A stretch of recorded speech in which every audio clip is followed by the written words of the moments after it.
cultivada a saúde. Ele é advogado, membro da Comissão Especial de Defesa do Consumidor da OAB do Rio Grande do Sul, professor de Direito do Centro Universitário Ritter dos Reis, doutorando em Direito pela Universidade do Rio Grande do Sul, mestre em Direito pela Universidade Federal do Rio Grande do Sul, pós-graduado pela Escola da Magistratura do Rio Grande do Sul, a Júris, professor de Direito da Graduação e da Pós-Graduação do Centro Universitário Ritter dos Reis, diretor da Comissão Permanente de Controle de Cláusulas Abusivas do Brasilcom, membro do Conselho Científico da Escola Superior de Defesa do Consumidor do Rio Grande do Sul, membro do Conselho Municipal de Defesa do Consumidor de Porto Alegre, palestrante convidado do curso de especialização em Direito do Consumidor e Direitos Fundamentais da Faculdade de Direito da Universidade do Rio Grande do Sul, professor do curso de especialização em Contratos e Responsabilidade Civil da Unicinos. Com a palavra, doutor Cristiano. Bom, meu bom dia, boa tarde a todos. É uma satisfação estar aqui com os senhores, debatendo este tema tão intenso, que é a questão de planos de saúde, maiormente a vinculação às cláusulas abusivas. Antes de iniciar, eu gostaria de cumprimentar a mesa, a doutora Rosana Grimberg, que é uma ativa defensora dos consumidores, enfim, com vários trabalhos publicados, inspirando em um bloco de juristas neste setor. Ao doutor Francisco Meche, emérito desembargador, grande julgador e amigo. Ontem à noite estávamos juntos em solidariedade, sofrendo porque os santos não nos fizeram milagres. Mas eu me lembro que estamos num evento acadêmico e o que importa são os estudantes, que em espanhol é estudiantes. Também a doutora Roberta Zanata, que brilhantemente fez sua exposição. Agradeço ao convite à diretoria toda a diretoria do Brasilcom, na pessoa do presidente Leonardo Bessa.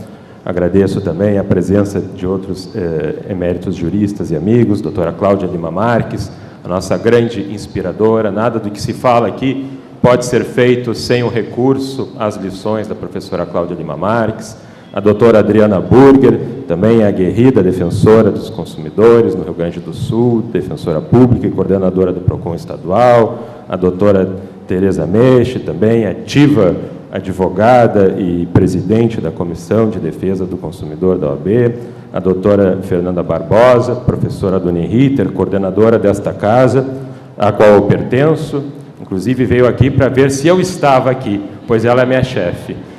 Bom, seguindo no tema, nós tratamos então desses aspectos inerentes às cláusulas abusivas em contratos de planos de saúde. Só fazendo um destaque, e aí deixo a critério dos senhores imaginarem se estou certo ou não, mas tratar de planos e seguros de saúde é tratar do contrato mais essencial de consumo, porque o indivíduo que visa promover a proteção da sua saúde, maiormente está coligado à proteção da sua vida. E eu não imagino que o indivíduo sem saúde consiga prospectar outras atividades, seja no campo profissional ou seja no campo contratual. Então, nós estamos tratando com um contrato de uma essencialidade ímpar e que, infelizmente, acaba subsistindo não pelos melhores motivos, mas sim porque há um vácuo na atuação e na concretização de políticas públicas de implementação ao direito à saúde. Ele deveria ser fundamental e essencial no que diz respeito à saúde pública, assim diz o artigo 6º e assim diz o artigo 196 da Constituição Federal, mas o inadimplemento estatal é tão intenso, como já nos mostraram os nossos anteriores palestrantes, e aí o indivíduo, sem outra alternativa, recorre ao sistema privado. Por quê? Porque ninguém quer arriscar a ficar 5, 10, 15, 20 horas sofrendo as consequências de uma patologia, auferindo dor e ainda assim não poder contar com tratamento da parte de um médico, de um enfermeiro. Por quê? Porque os postos de saúde pública e os hospitais que fazem esse serviço normalmente estão superlotados. Então, o indivíduo ele recorre a uma outra situação, que é a contratação de planos de saúde. E aí nós vemos que, dentre os números divulgados até dezembro de 2009 pela Agência Nacional de Saúde Suplementar, que nós temos um rol de 43 milhões de indivíduos ligados a planos de saúde privados.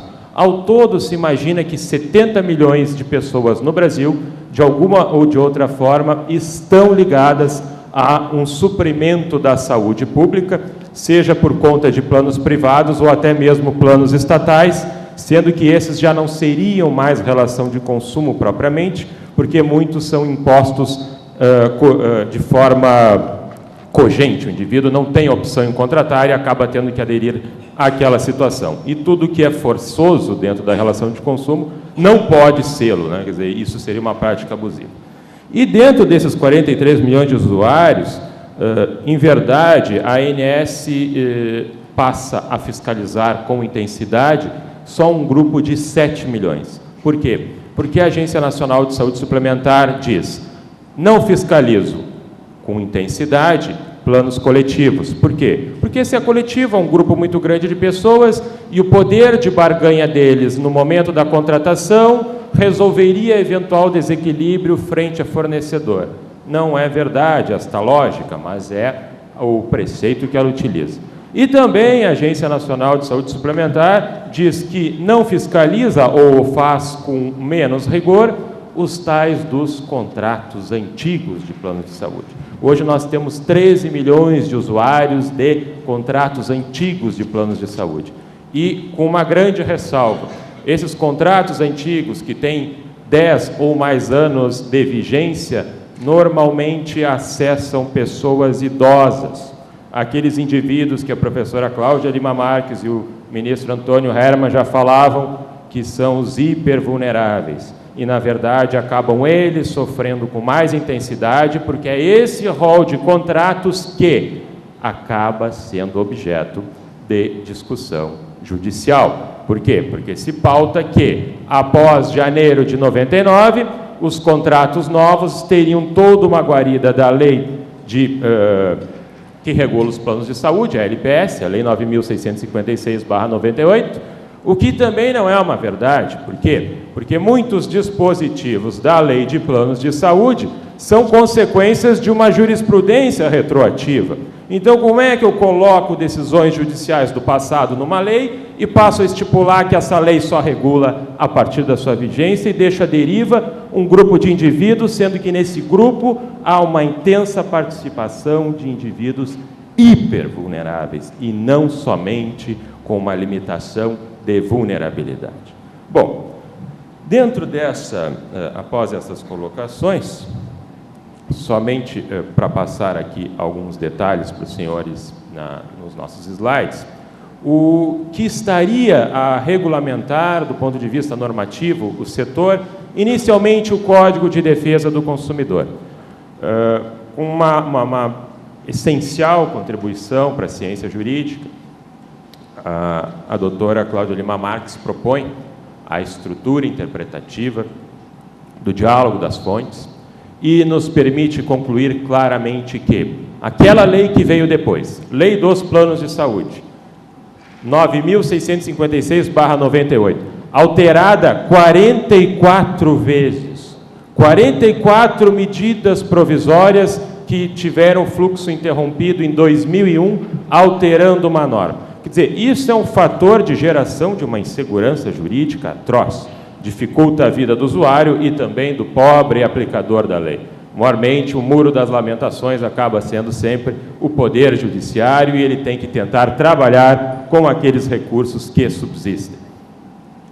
E, diante dessa perspectiva, nós temos essa lei posterior que deve ser interpretada num ritmo de complementação ao Código de Defesa do Consumidor. Por quê? O Código de Defesa do Consumidor tem fonte constitucional. Então, ele é o quê? Ele é a matriz de defesa do consumidor. Tudo que vier depois é filial, e a filial não pode se divorciar da principiologia do Código de Defesa do Consumidor. Porque senão o que vai acontecer?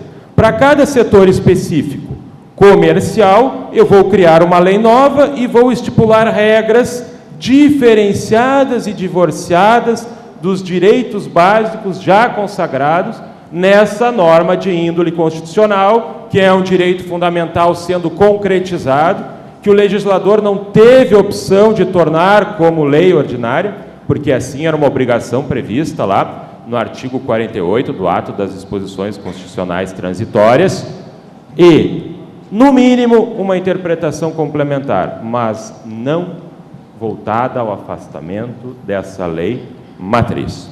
E, não sendo norma, mas trazendo aí alguns entraves para o sistema, a DIN 1931, proposta pela Confederação Nacional de Saúde, que ataca dispositivos da Lei dos Planos de Saúde, maiormente o artigo 35, modificado pela última medida provisória, no que concerne a eventual proposta de retroatividade desta lei aos contratos anteriores. E, efetivamente, a falta de julgamento dessa DIN gera também insegurança jurídica e os órgãos inferiores do Poder Judiciário, de hierarquia inferior, que não o STF, passam a quê? Passam a tentar suprir a necessidade de esclarecimento. E hoje nós temos aí, já adiantando a questão de cláusulas abusivas, a súmula 302 do Superior Tribunal de Justiça, que me diz o quê? Não importa a época de contratação, qualquer contrato de plano de saúde deve garantir o tempo de internação indicado pelo médico assistente.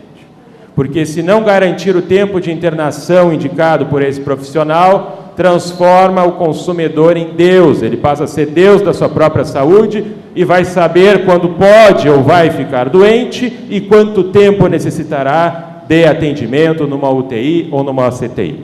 Vejam, doutores, nós estamos falando de um contrato cativo de longa duração, que envolve investimentos de anos para o indivíduo se precaver por algo que já é uma falha estatal, e é um contrato com uma essencialidade singular que ninguém quer usar. Ninguém que tem um contrato de plano de saúde quer usar. Por quê? Porque se usar, está sim acometido de uma patologia. E quem é que gosta de ficar doente? Quem é que gosta de frequentar hospitais, UTIs e etc.? Só se usa na medida do necessário. E imagine aquele indivíduo que, não podendo contar com o Estado, tendo que contar com o setor privado remunerado, ainda assim recebe uma eventual negativa.